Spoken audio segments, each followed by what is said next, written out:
Hello everyone and welcome to Muddy Beards 4x4. I am Robbie and today we are back working on the 1-ton swap on the trail plug, my 1999 Jeep Cherokee XJ.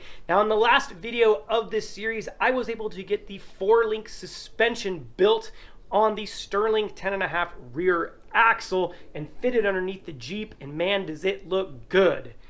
But I still got a ton of work to do here to finish up this rear setup, and I'm waiting on some parts and still waiting on pulling the trigger on how exactly I'm going to finish setting this thing up. So in the meantime, I think I'm going to move on to the front axle. Now in the front of the Jeep, I am not going to go with a complete custom setup. Instead, I'm going to be retaining the factory coil sprung type suspension. And I got something that's going to help me fit this Dana 60 front axle into that Cherokee cheap and easy.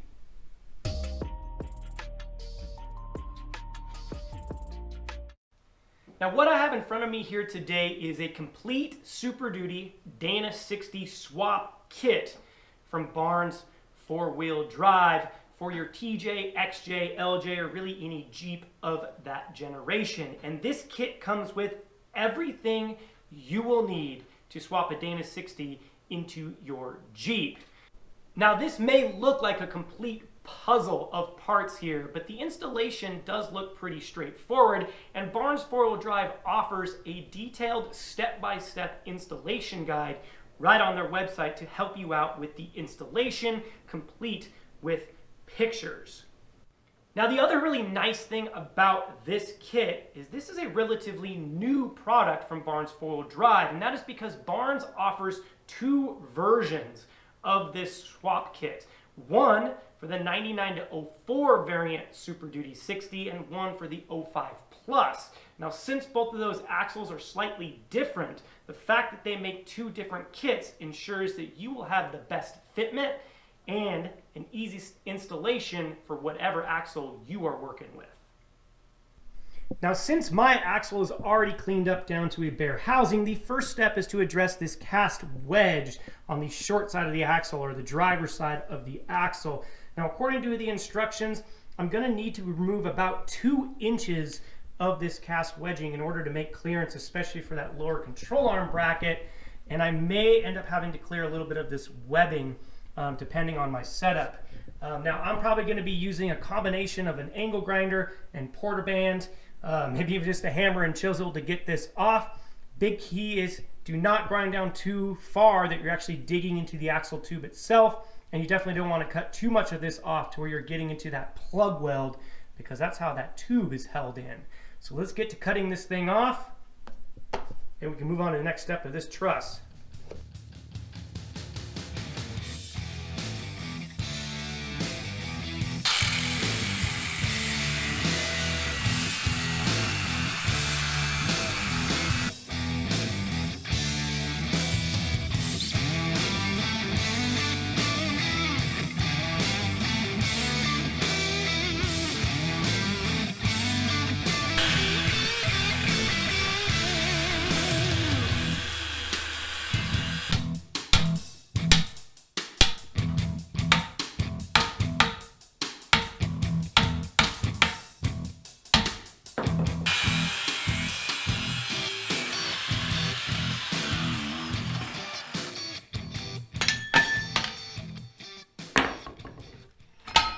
That was a bit of work. That took me about an hour to do. I think it was probably because I was being real extra cautious not to cut into the tube. But essentially what I did is I made a cut 2 inches around the entire side here. And then what I did is I made a cut across, horizontal cuts across the top and across the bottom. There's almost a seam here on the casting. And then what I was able to do across those horizontal cuts was kind of cut a wedge into it that I could just get a hammer and chisel in and a hammer and chisel in. And then I just started beating with a hammer, and it was actually starting to spin free. And so the more I just kind of hit with a hammer and a chisel, I was able to just work that metal that I had cut down, and eventually it just broke right off. So I've got this cleaned up now, pretty happy with it. That turned out okay. It was just a bit of work. But now I should be able to get the actual truss and swap kit put on this axle, and I can get to installing all of this.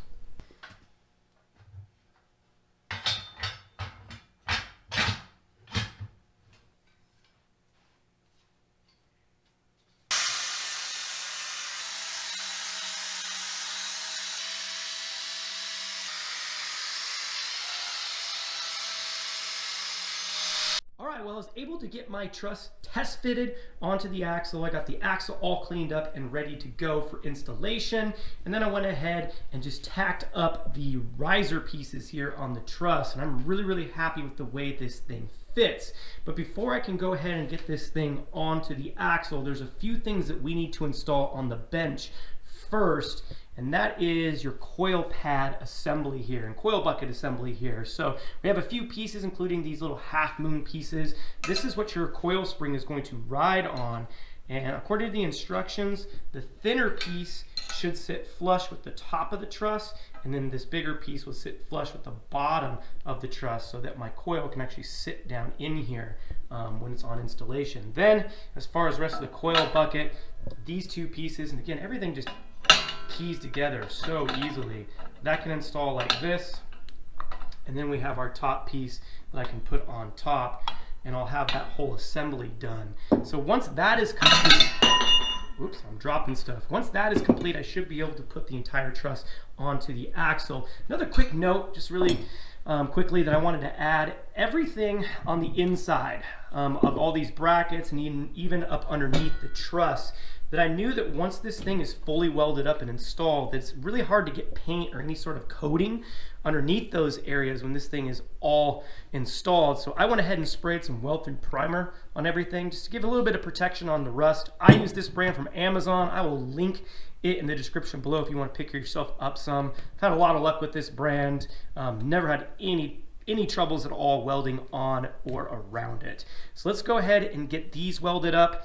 I am gonna have to weld these from underneath because I definitely don't want to get weld up here, because that's where my coil bucket needs to sit. So flip this thing over, I'll get these welded on, then my coil buckets welded up, and I should be able to move on to putting this thing onto the axle.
With the coil bucket mounts now completed and they're looking good, I can now go on to install the upper control arm brackets. So there are two sizes. We have some taller ones, those go on the passenger side of your truss, and then we have the shorter ones which go on the driver's side. So those just key right into place. You can take your DOM sleeve and put it in the center here. On the passenger side, we have these taller brackets, and they just key into place as well, but they also have this center support to add a little bit of strength. So when we put these into the tabs, it fits together like this. I can take my DOM sleeve, slide it into place, center it, and then I can go ahead and weld in both of the upper control arm mounting tabs.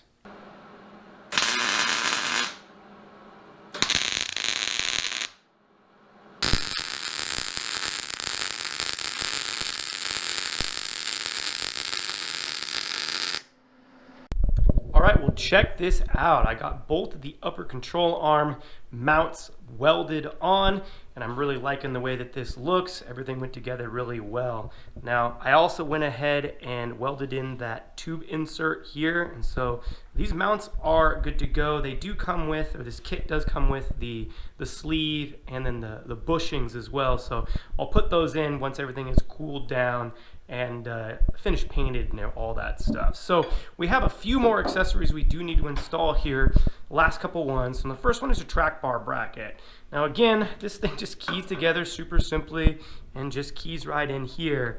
Now this is a really important bracket, so I'm probably going to want to make sure that I weld both sides of this and then flip this thing upside down and weld all the way across the top. That's a pretty important component to make sure that it is really stuck on there. So the track bar bracket, then we have our shock brackets. So these are on the back side of the axle, go right into place here, and I can simply weld that on as well. Now they do come with the backing plate here that is adjustable, so you can adjust it to whatever size for whatever shock you're going to be using. So that's pretty nice as well. And then finally we have the sway bar mount.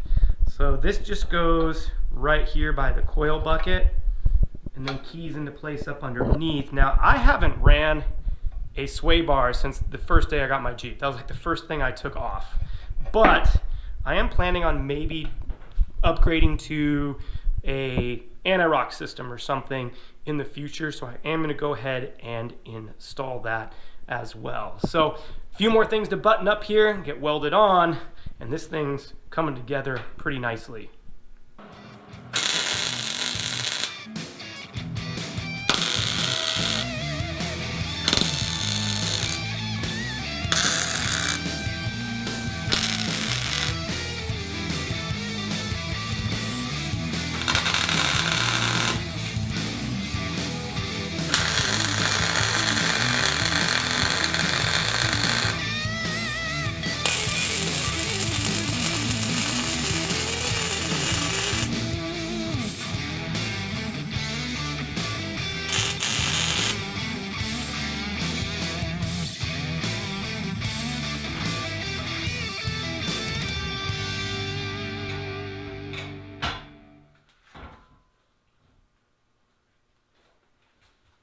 We do have one small issue now that we have the truss test fitted onto the axle, and right here, so I'm on the driver's side, and it does even say this on the instructions, so I was aware there may be a slight clearance issue with this shock tab and the rest of that webbing with the cast.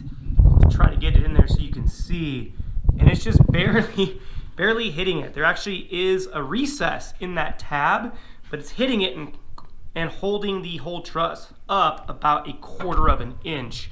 So I think I might actually clearance the tab a little bit. I think that might be the easier thing to do, and see if I can get this thing sitting flush.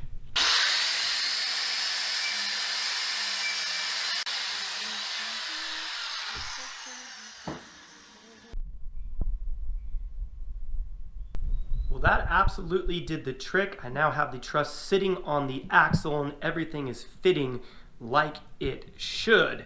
So I'm getting close to being able to install this thing for good, but there's a couple things we need to talk about before we can do that. And that is, we need to make sure that the truss itself, in order to achieve good caster, is sitting at the right angle. So according to the instructions, the best way to do this is to set a level onto the flat part of the diff right here, the diff cover. And I want to make sure that it's level so I can make sure the axle is perpendicular. Then once I have done that, I can just take an angle finder. I need to adjust the whole truss back, okay, and set it at about 6 degrees, which is where this is sitting now. And so I am happy with the way this is sitting, and I should be good to weld this thing into place. But one of the last components I need to do is the lower control arm brackets. So these again key into place. They are at an angle, so you want to put them on the correct side. You want them angling in towards the pinion. So for example, here on the passenger side, it keys into place, but it says on the instructions that you may have to grind some of the weld here on the outer C in order for this to sit nice and flush, and I am finding that that is indeed the case. So I think before I weld anything into place, I'm going to mark this out, take the whole truss off because it'll be easier to get a grinder in there, grind this down smooth to where this sits flush. Then I should be able to put everything back on the axles, get it at the right angle again, and start burning this thing into place.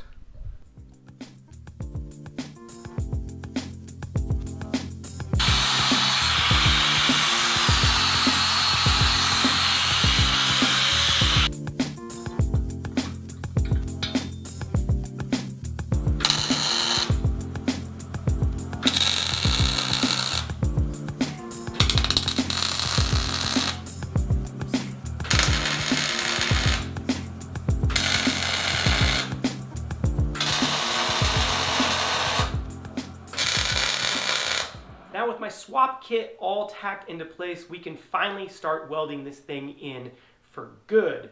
And I got a lot of welding ahead of me, and I'm going to start with my MIG welder because it's already hooked up. So anywhere where the steel truss meets the steel axle tubes, I can go ahead and use my MIG machine. Now we're still going to want to make sure that we start from the inside and work our way out, and we're going to go nice and slow, working in short sections, 4 to 6 inches, alternating sides, going back and forth, and just trying not to concentrate a bunch of heat into one spot. That way we can avoid warping of the axle tubes. Now, wherever we are going to be welding onto the cast material, that requires a completely different process.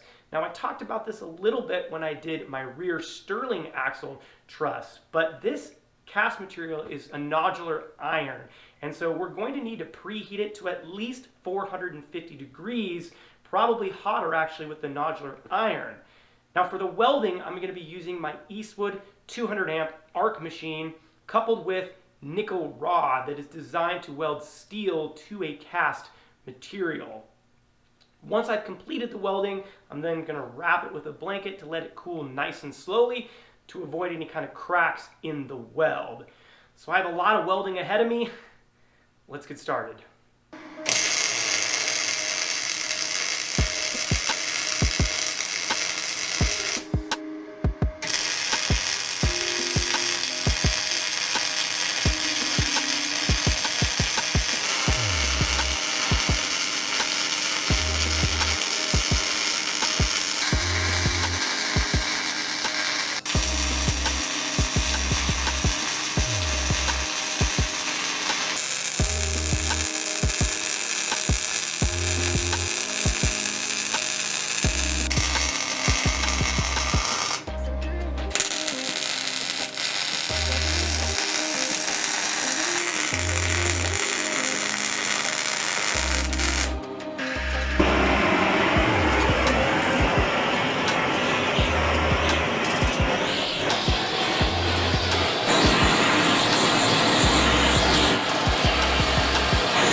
All right, everyone, check it out. My Dana 60 swap kit is all complete, welded up, and fitted on the axle, and I just can't say enough with how happy I am about this final product.